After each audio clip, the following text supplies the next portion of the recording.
வணக்கம்.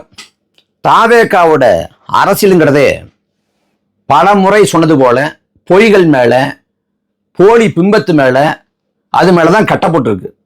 பொய்யை சொல்லி போலி பிம்பத்தை புனைஞ்சு கருத்துருவாக்கம் செஞ்சு மக்களை ஏமாத்தி வாக்களை பெற்று ஆட்சியாரத்தில் உட்கார்ந்துருக்காங்க.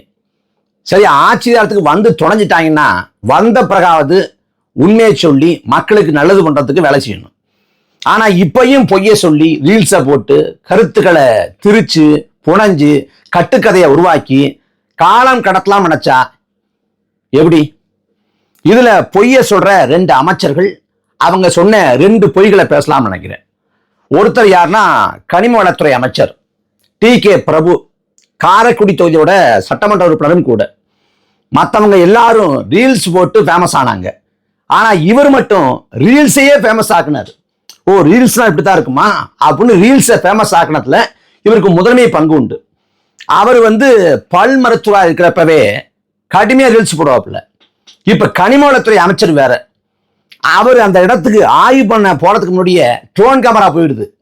ட்ரோன் கேமரா போய் அது எல்லாத்தையும் படம் பிடிக்குது. மொத்தமா அந்த ரீல்ஸை பார்க்கறப்ப சங்கர் படத்தோட அந்த காட்சி கூட தோத்து போகும். அந்த மாதிரி ரீல்ஸ் போடுறாப்புல கனிம வளத்துறை அமைச்சராக ஆன பிறகு. சரி, அது ஒரு பக்கம் போட்டு தொலையட்டும். வேலையை உருப்படியா செய்யறாப்பிலையா அப்படிங்கிறதான் கேள்வி. இப்ப ஒரு 4 நாட்களுக்கு முன்பாக இதே டி.கே. பிரபு சொன்னாரு, 67 கல்குவாரிகள் தற்காலிகமாக மூடப்பட்டிருக்கிறது, 469 லாரிகள் பறிமுதல் செய்யப்பட்டிருக்கிறது அப்படின்னாப்புல. 67 கல்குவாரிய தற்காலிகமா மூடினாங்களாம். ஏன் தற்காலிகமா மூடணும்? ஏன் மூடுறாங்க? முதல்ல விதி மீறி இயங்குது, அதனால மூடுறாங்க. அப்புறம் ஏன் தற்காலிகமா மூடணும்? தற்காலிகமா மூடனா நாளைக்கு திறக்க போறாங்க அப்படிங்கிற மறைமுக பொருளும் உண்டு. இப்ப தற்காலிகமா மூடப்படுறப்ப செய்தி ஆகுது, நாளைக்கு திறந்து விட்டா செய்தியே ஆகாது. அப்ப என்ன கேள்வினா, 67 கல்குவாரிகள் மூடப்பட்டிருக்கு, விதி மீறி இயங்கினது அப்படின்னு சொல்லி அவரே சொல்றாரு. அப்படி விதி மீறி இயங்கிய அந்த குவாரியை சேர்ந்தவங்க மேல எடுக்கப்பட்ட சட்டம் சார்ந்த, அதாவது வழக்கு போட்டாங்களா, கைது பண்ணாங்களா, அபராதம் போட்டாங்களா, சட்டம் சார்ந்த நடவடிக்கை என்ன? ஒன்றும் இல்லை. அப்புறம் இந்த முறைகேடான இந்த குவாரிகள் இயங்குவதற்கு அனுமதித்த அதிகாரிகள் மீது எடுக்கப்பட்ட துறை சார்ந்த நடவடிக்கை என்ன? அதுவும் எதுவும் இல்லை. அப்ப அங்க விதியை மீறி ஒரு குவாரி இயங்குதுன்னா அதை சம்பந்தப்பட்ட மேல வழக்கு இல்லை, கைது இல்லை, நடவடிக்கை இல்லை. அதே போல அந்த குவாரியை அனுமதிச்ச அதிகாரிகள் மேல ஒரு இடைநீக்கமோ ஒரு எச்சரிக்கையோ எதுவுமே கிடையாது. அப்ப என்ன மாதிரி நடவடிக்கை இது? இப்ப தற்காலிகமா மூடுறீங்க, இன்னும் ஒரு வாரம் கழிச்சு அதை திறந்து விட்டா யாருக்கு தெரிய போகுது? அப்புறம் மதுரையில 11 கல்குவாரிகள் மூடப்பட்டிருக்கு அப்படின்னு செய்தி. ஆனா இப்ப விகடன்ல இன்னைக்கு செய்தி வந்திருக்கு, அது ஒரு கண் துடைப்பு. திமுக பண்ணது போலதான் தாவேகாவும் பண்ணுது, பெயர் அளவிலான நடவடிக்கை தான், அதனால பெரிய அளவில் எந்தவித மாற்றமும் இல்லை அப்படின்னு சொல்லப்படுது. இந்த கல்குவாரிகள், இந்த கனிமவள கொள்ளையெல்லாம் மிகப்பெரிய மாஃபியா, லட்சம் கோடிக்கு மேல புழங்கக்கூடிய மிகப்பெரிய ஒரு திருட்டுத்தனமான ஒரு தொழில். அதுல யாராவது இடையூறு பண்றாங்களா, இழுத்து போராடுறாங்களா, அவங்கள அடிச்சு தூக்குன்றுவான், கொன்று அப்படின்ட்டுருவான். ஜெகபர் அலி கடந்த ஆட்சியில் கொலை செய்யப்பட்டார்ல, ஒரு ஜெகபர் அலியா, பல பேர் அதே போல கொலை செய்யப்பட்டிருக்காங்க. ஏன்னா பல்லாயிரம் கோடி புழங்குது, லட்சம் கோடி புழங்குது. அப்ப யாராவது வந்தான்னா அடிச்சு தூக்கு, கொன்று பார்த்துக்கலாம், வழக்குன்னா பார்த்துக்கலாம் அப்படின்னு யாரு வந்தாலும், அது ஒரு போராட்டக்காரன், ஒரு அமைப்பை சேர்ந்தவன் அப்படின்னு இல்லை, ஒரு காவல்துறை அதிகாரி வந்தா கூட அவனே அடிச்சு தூக்குங்கிறான். அந்த மாதிரி மிகப்பெரிய அளவுல இந்த கனிமவள கொள்ளையில பல்லாயிரம் கோடி லட்சம் கோடி புழங்குது. இந்த நொடி வரை நாம் பேசிக் கொண்டிருக்கிற இந்த தருணம் வரைக்கும் திருநெல்வேலியிலிருந்து கன்னியாகுமரியிலிருந்து கனிம வளங்கள் அள்ளி செல்லப்பட்டு அது கேரளாவுக்கு கொண்டு போகப்பட்டது. அது நடந்துகிட்டு தான் இருக்குது. அப்ப முழுமையா இந்த கனிம வள கொள்ளைய டி.கே. பிரபு தடுத்து எடுத்தினாரு அப்படின்னா அது வரவேற்கத்தக்கது, பாராட்டத்தக்கது, கொண்டாடத்தக்கது, மாற்று கருத்தே இல்லை. ஆனா கண் துடைப்புக்காக தற்காலிகமா மூடுறோம் அப்படின்னு பேரளவுல ஒரு நடவடிக்கை செஞ்சுவிட்டு அப்புறம் எல்லா பக்கம் திறந்து விட்டுட்டு முழுக்க கனிமவள கொள்ளை நடக்கும்னா இது எப்படி ஏற்க முடியும்? அப்ப அதிமுக ஆட்சி காலத்துல, திமுக ஆட்சி காலத்துல என்ன கனிமூல கொள்ளை நடந்ததோ அதே கொள்ளை தாவேக ஆட்சி காலத்துல இப்போது வரை நடந்து கொண்டிருக்கிறது. அது தடுத்து நிறுத்தப்படல. ஒருவேளை நாளைக்கு தடுத்து நிறுத்தப்பட்டால் வரவேற்கலாம். அப்ப ரீல்ஸை போட்டு அந்த ட்ரோன் கேமரா பறக்க விட்டு பின்னணி இசையை போட்டு பாட்டை போட்டு ஆய்வு பண்றாரு, தற்காலிகமா குவாரியை மூடுறாரு. எல்லாம் இது எல்லாம் கண் துடைப்பு தான், இதெல்லாம் பம்மாத்து வேலை தான். அப்ப பிரபு அவர்கள் ரீல்ஸ் போர்ல காட்டுற கவனத்தை இந்த கனிமூல கொள்ளையை தடுக்கிறதுல காட்டினா நல்லா இருக்குங்கிறது நம்மளோட தாழ்மையான கருத்து. அப்புறம் இன்னொரு அமைச்சர் இருக்காரு, 3 கட்சியோ 4 கட்சியோ மாறி போனவர். யாரு? நம்ம ஐயா நிர்மல்குமார். அவர் தான் மின்சாரத்துறை அமைச்சர். அவரு சொல்லியிருக்காப்புல, இப்ப தமிழ்நாடு முழுக்க ஆங்காங்கே விவசாயிகள் போராட்டம் பண்றாங்க. ஒரு பக்கம் ஒப்பாரி வச்சு பெண்கள் எல்லாம் கூடி போராட்டம் பண்றாங்கன்னா, இன்னொரு பக்கம் பிணம் போல ஜோடிக்கப்பட்டு சாலையில் கடந்து விவசாயிகள் போராடுறாங்க. அப்படி விவசாயிகள் போராடுறப்ப காவல்துறை கண்மூடித்தனமா நடந்து கொள்ளுது, காட்டு முன்னாடித்தனமா நடந்து கொள்ளுது. ஏன்? இதே தலைமைச் செயலகத்துக்கு முன்பாக விவசாயிகள் போராட்டம் பண்ண போய் அவங்க மேல இதே காவல்துறை விட்டு அடக்குமுறை ஏவப்பட்டுச்சு.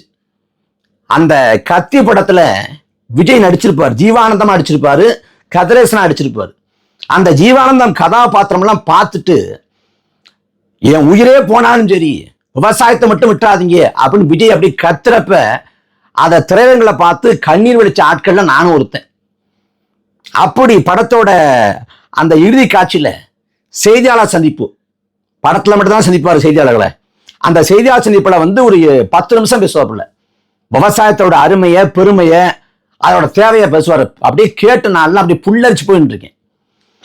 ஆனா இவர் ஆட்சியில இன்னைக்கு விவசாயிகள் கஷ்டப்படுறாங்க, போராடுறாங்க, அடக்குமுறைக்கு ஆளாக்கப்படுறாங்க. இவரே ஒரு கூட்ட மேடல பேசுறாரு. பேசுறப்ப அடுத்த பிரவீன் ஒன்று இருந்தா நான் விவசாயியா பிறக்கணுமா? ஏன் இந்த பிரவில விவசாயியா மாறுறதுக்கு ஏதாவது தடை போட்டிருக்காங்களா? திமுக அரசு ஏதாவது சரி பண்ணுத சொல்றதானே? இந்த பிறவில என்னால விவசாயம்லாம் வாழ முடியாது, நான் அடுத்த பிறவில ஆயிக்கிறேன், அடுத்த பிறவில விவசாயியை நான் பிறக்கணும்னாப்புல விஜய். ஆனா இவரு கொடுத்த வாக்குறுதியை, விவசாயிகளுக்கு தேர்தல் வாக்குறுதியா கொடுத்த வாக்குறுதியை நிறைவேற்றல, ஏமாத்திட்டாரு. தேர்தல் வாக்குறுதியாக தாவேகா கொடுத்தது என்ன? ஏற்கனவே ஒரு முறை காணொலியில பேசியிருக்கோம், மீண்டும் ஒரு முறை விளக்கமா சொல்லாம நினைக்கிறேன். தேர்தல் வாக்குறுதியாக தாவேகா கொடுத்தது 5 ஏக்கருக்கு குறைவாக நிலம் வைத்துள்ள விவசாயிகள் கூட்டுறவு வங்கிகளில் வாங்கின கடன்களை, பயிர்க்கடன்களை முழுமையா தள்ளுபடி செய்வோம்.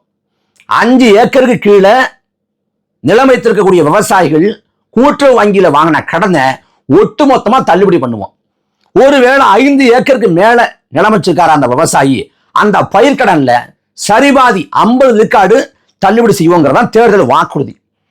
அப்ப அதிகாரத்துக்கு வந்த பிறகு இந்த வாக்குறுதி நிறைவேற்றணும் இல்ல?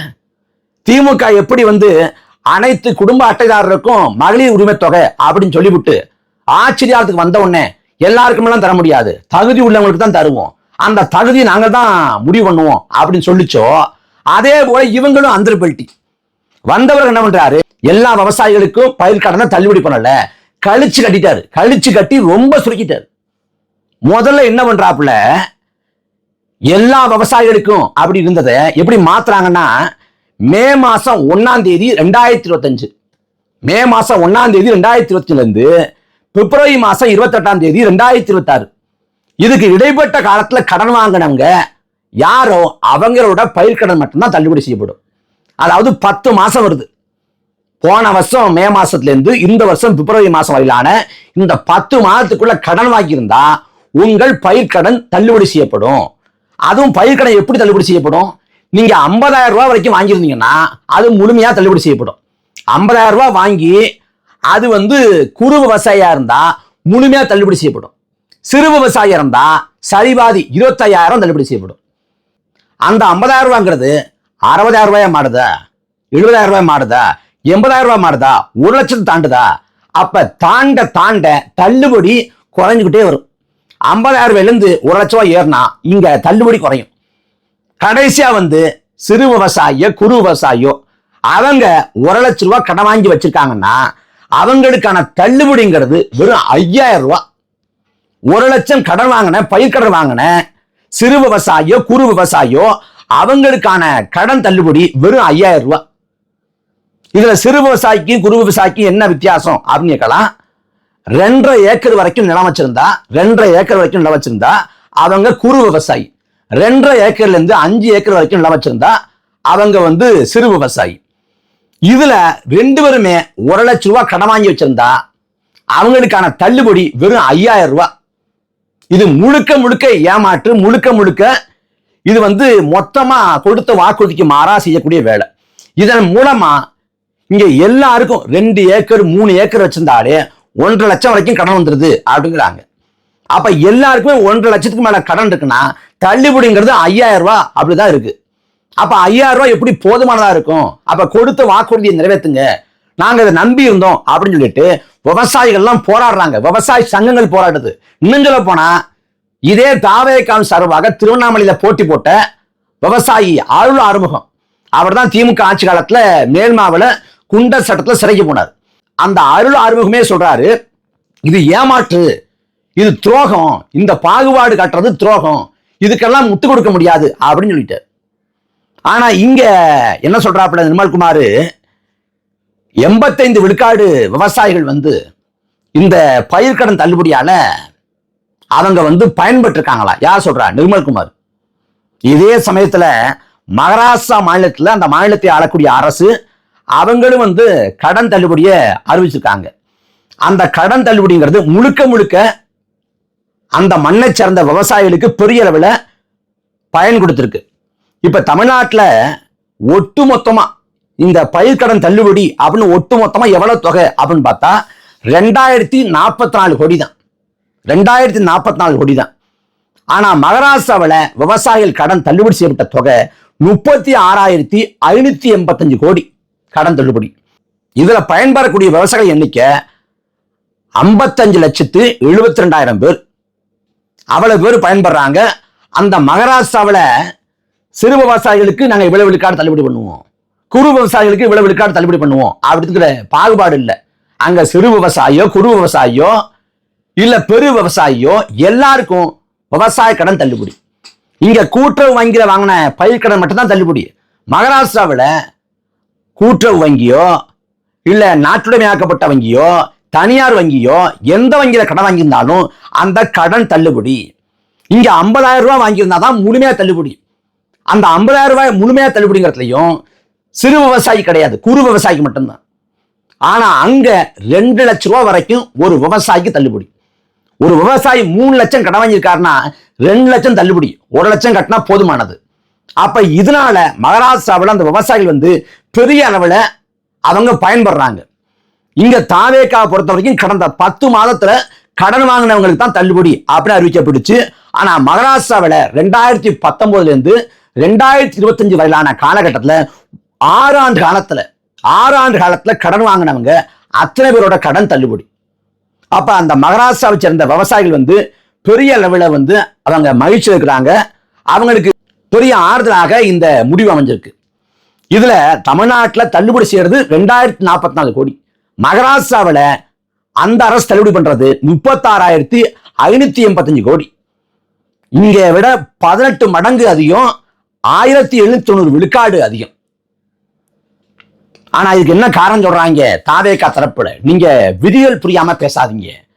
இங்க நபார்டு வங்கி விதி தெரியுமா உங்களுக்கு? நபார்டு வங்கினா விவசாயம் மற்றும் கிராமப்புற மேம்பாட்டுக்கான தேசிய வங்கி, அதோட ஆங்கில சுருக்கம் தான் நபார்டுங்கிறது. நபார்டு வங்கி, அந்த நபார்டு வங்கியோட விதிமுறை இருக்கு, அதனால நாங்க எதுவும் செய்ய முடியாது அப்படிங்கிறேன். இந்த நபார்டு வங்கியோட விதிமுறை எல்லாம் முதல்ல தெரியாதா? வாக்குறுதி தரப்ப தெரியாதா? சரி, நபார்டு வங்கியோட விதிமுறை என்ன சொல்லுது அப்படின்னு பார்த்தா அது என்ன சொல்லுது? முதல்ல கடன் தள்ளுபடி பண்ணணும்னா 2 விதிமுறை தான். முதல்ல கடன் தள்ளுபடி பண்ணணும்னா ரிசர்வ் வங்கிகிட்ட அனுமதி வாங்கணும். ரிசர்வ் வங்கிட்ட போய் கடன் தள்ளுபடி பண்றதுக்கு அனுமதி வாங்கணும், ஒப்புதல் வாங்கணும். 2வது தள்ளுபடி செய்ய போற தொகை, அந்த தொகையை 2 மாதத்துக்குள்ள அரசு கட்டணும், வங்கியில போய் கட்டணும். இதுதான் 2 நிபந்தனை தான், 2 விதிமுறை தான். ஒன்னு ரிசர்வ் வங்கியில ஒப்புதல் பெறணும், இன்னொன்னு எவ்வளவு தள்ளுபடி பண்றாங்களோ அந்த தொகையை 2 மாதங்களுக்குள்ள அரசு கட்டணுங்கிறதான். இதுல மகாராஷ்டிரா மாநிலத்தை பொறுத்த வரைக்கும் எவ்வளவு தொகையை கட்டணுமோ அந்த தொகையை அந்த மாநில அரசோட பட்ஜெட் போடுறப்ப தனியா அதுக்குன்னு ஒதுக்கீடு பண்ணி அறிவிச்சிருக்காங்க.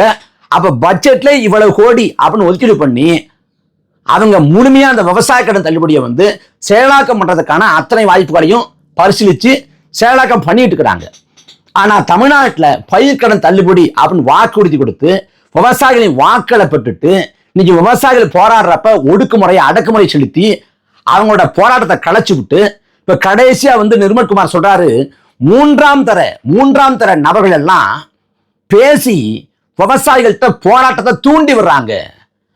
இந்த மூன்றாம் தர நபர்கள் சொல்லி போராடுறதுக்கு பேசுறதுக்கு சுயசிந்தனை இல்லாம இன்னொருத்தங்க சொல்லிவிட்டு இன்னொருத்தங்க தூண்டி விட்டு செய்யறதுக்கு என்ன விவசாயிகள் என்ன விஜயா? சுயசிந்தனை இல்லாம இருக்கிறதுக்கு அவங்களுக்கு சுய அறிவு உண்டு, அவங்களுக்கு சுய சிந்தனை உண்டு. இந்த பயிர்க்கடன் தள்ளுபடி அப்படின்னு இவங்க கொண்டு வந்தப்ப இந்த நிபந்தனைகளை இந்த விதிகளை போட்டு முதல் நாள் அறிவிச்சப்பவே அவங்க போராட ஆரம்பிச்சிட்டாங்க. இது ஏமாற்று வேலை. இதன் மூலமாக யாருக்கு எந்த பயனும் இல்லை, பெரிய அளவில் எந்த இதுவும் இல்லை. சராசரியா பார்த்தா தமிழ்நாட்டில் விவசாயிகளுக்கு வந்து கடன் வாங்கின விவசாயிகளுக்கு சராசரியா பார்த்தா 15,000 ரூபாய் அவ்வளவுதான் கிடைக்கும். அப்ப முழுக்க இது ஏமாற்று, விவசாயிகளை ஏமாற்றி வஞ்சித்து கொண்டிருக்கிறது தாவேக அரசு 25 நாளுக்குள்ள, ஆட்சி தொடங்கி 25 நாளுக்குள்ள. அப்ப மக்கள் புரிந்து கொள்ள வேண்டியதுதான். எதுக்கு எடுத்தாலும் நம்மள பழி போடுறாங்க, என்ன குறை சொல்றாங்க அப்படின்னு மேடையில அழுது புரண்டு ஒப்பாரி வைக்கிறாப்புல விஜய். ஆனா விவசாயிகள் வீதியில அவங்க அழுது புரண்டு ஒப்பாரி வச்சு தங்களோட கோரிக்கைகளை நிவர்த்தி செய்ய சொல்றாங்க. ஆனா நிவர்த்தி செய்ய மறுக்குது இந்த தாவேக அரசு. அதனால இந்த அமைச்சர்கள் சொல்றதையெல்லாம், அவங்க விடுற பீழாவை எல்லாம், அவங்க போடுற ரீல்ஸ் எல்லாம் நம்பிக்கிட்டு கண்மூடித்தனமா இந்த ஆட்சி அதிகாரத்தை கொண்டாடாதீங்க. மனிதனுக்கும் விலங்குகளுக்குமான வேறுபாடே 6ஆம் அறிவு தான், சிந்திக்கிற திறன் தான். அந்த 6ஆம் அறிவை கொஞ்சமாவது பயன்படுத்துங்க. தாவேகாங்கிற கட்சி எவ்வளவு பெரிய கேடுகட்ட கூமுட்டை கூட்டங்கிறது நீங்க சிந்திக்க ஆரம்பிச்சா தெளிவா புரிய தொடங்கும்.